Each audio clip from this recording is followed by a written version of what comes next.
할렐루야, 감사합니다.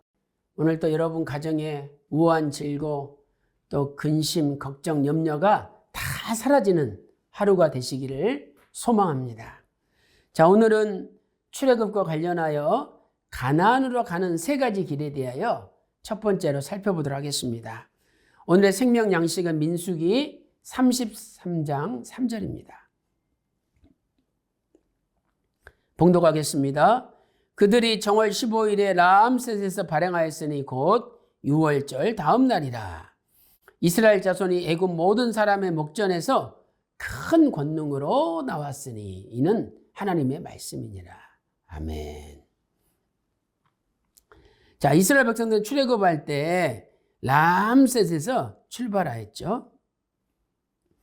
민수기 33장 3절에 그들이 정월 15일에 라암셋에서 발행하였으니 라고 말씀하고 있습니다. 자, 당시에 애굽으로 가는 길은 주요 도로를 따라 크게 세 가지가 있었습니다. 그래서 이제 이걸 좀 큰 화면으로 이렇게 보면은요. 자, 하나는 이 오늘 기준으로 해서 지중해 해변을 따라 가는 길이 하나가 있었죠. 그래서 이것은 블레셋으로 가는 길이라 이렇게 불렸습니다. 두 번째는 숫곳을 지나가는 수르로 가는 길이 있었습니다. 이렇게 쭉 가게 되죠. 그다음 세 번째가 세일산으로 가는 길. 이렇게 해서 세일산으로 가게 되죠. 그리고 이제 이 도로가 왕의 대로, 요 왕의 대로랑 이렇게 만나게 되죠.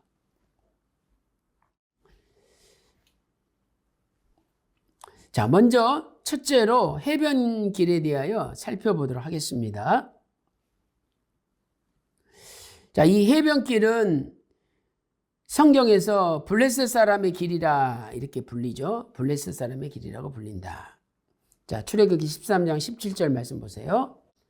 바로가 백성을 보낸 후에 블레셋 사람의 땅의 길은 가까울지라도 하나님이 그들을 그 길로 인도하지 아니하셨으니 이는 하나님이 말씀하시기를 이 백성이 전쟁을 보면 뉘우쳐 애굽으로 돌아갈까 하셨습니다. 라고 말씀하고 있습니다.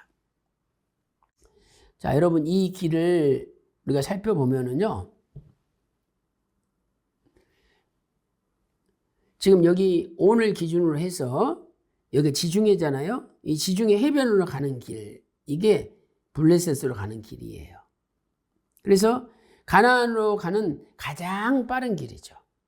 그러나 이 길로 가다 보면 이제 애굽의 국경 수비대를 만나게 되죠. 그 다음에 또 이 블레셋 해변에 살고 있는 나라들과 전쟁을 할 수밖에 없습니다. 그래서 하나님이 이 가까운 길로 가지 못하도록 막으신 거죠.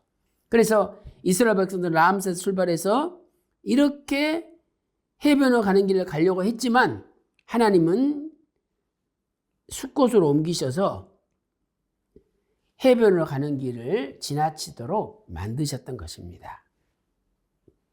자, 자세히 살펴보겠습니다. 자, 지중해 해변을 따라 가사를 비롯한 블레셋 성읍으로 가는 길이죠. 그래서 이 길로 가면은 약 10일이면 가나안 땅에 들어갈 수가 있습니다. 이 길은 10일이면 들어갈 수 있는 가장 최단 길이 되는 거죠.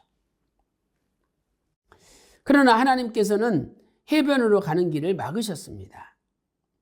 그래서 출애굽기 13장 18절에 그러므로 하나님이 홍해의 광야길로 돌려 백성을 인도하시매.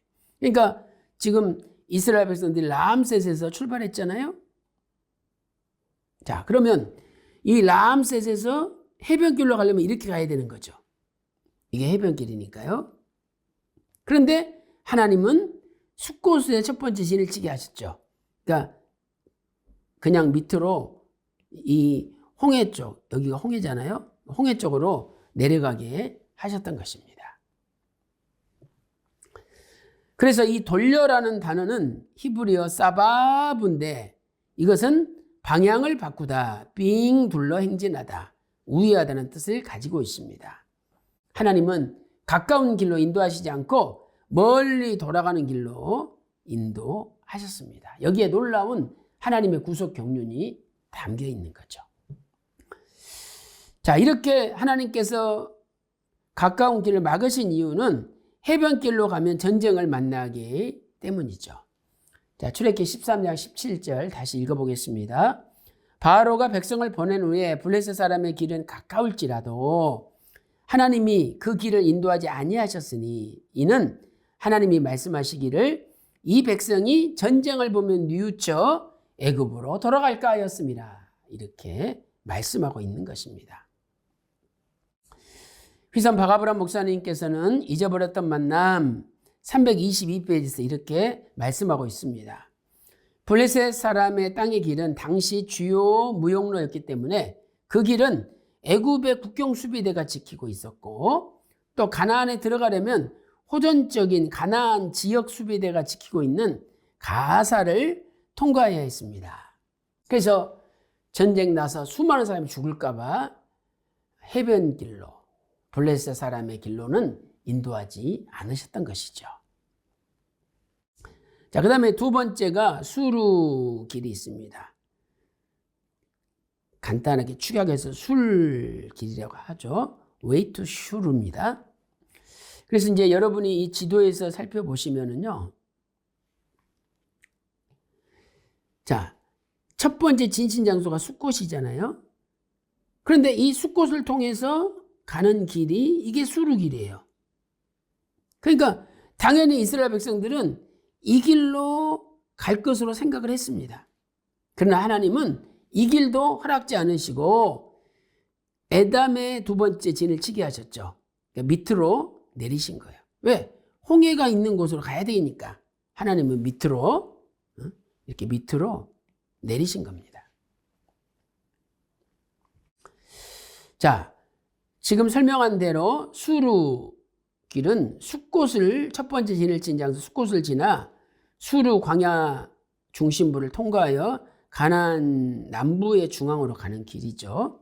그래서 이 길이 바로 수루길이죠. 그러니까 여기가 수루 광야잖아요. 이 수루 광야 중심부를 통과하여 또 가나안 남부 쪽이 이쪽이니까 이 가나안 남부 쪽으로 가는 길이 두 번째 길이 되겠습니다. 그래서 라암셋에서 발행하여 숫곳을 지나 수루길로 갈 수도 있었죠. 그러나 하나님께서는 그 남쪽인 요 에담의 장막을 치게 하심으로 수루길로 가는 것도 막으셨던 것이죠. 자, 출애굽기 13장 20절 21절 말씀 보세요. 그들이 숫곳에서 발행하여 광야 끝 에담의 장막을 치니 여호와께서 그들 앞에 행하사 낮에는 구름 기둥으로 그들의 길을 인도하시고 밤에는 불 기둥으로 그들에게 비추사 주야로 진행하시니 또 신명기 1장 33절에도 그는 항상 앞서 행하시며 장막 칠 곳을 찾으셨다 그랬어요. 그러니까 이 숫곳에서 바로 오른쪽으로 가면은 수르길인데 하나님은 그 길로 인도하시지 않으고 에담으로 남쪽으로 이렇게 홍해로 가는 쪽으로 인도하셨다는 것입니다. 자, 신명기 31장 8절 보세요. 여호와 그가 네 앞서 행하시며 너와 함께 하사 앞서 행하시고 함께 하사 너를 떠나지 아니하시며 버리지 아니하시리니 너는 두려워 말라 놀라지 말라. 그래서 하나님께서는 광야 40년 모든 길까지도 하나님이 주권적으로 인도하셨습니다. 그렇다면 우리가 천국 가는 길도 아버지께서 다 인도하시는 거예요. 왜 교회에 이런 일이 발생하고 왜 우리를 홍해로 인도해서 우리가 다 죽게 만드느냐. 그러나 그게 죽는 길이 아니라 그게 사는 길이었습니다. 그래서 우리는 인도하신 대 따라가기만 하면 된다는 거예요. 오늘 또 분명히 아버지 인도하심을 따라갈 때에 죽는 길이 아니라 사는 길이 열린다는 것을 믿으시기를 주님의 이름으로 축원합니다. 기도 올리겠습니다. 하나님 아버지 블레셋 땅의 길 가까운데 전쟁이 있을까 봐 허락지 않으셨습니다. 또한 수루길도 가까운데 허락지 않으셨습니다. 하나님은 힘들고 어려운 길로 인도하셨습니다. 그러나 거기에 죽는 길이 아니라 사는 길이 열렸습니다. 하나님 아버지, 우리도 지금 힘들고 어려운 고난의 길을 겪고 있지만 여기에 분명히 사는 길이 있다는 걸 깨닫고 끝까지 원망하지 말고 감사하면서 따라갈 수 있도록 인도하여 주시옵소서. 감사드리옵고 예수님의 이름으로 간절히 기도 올리옵나이다. 아멘.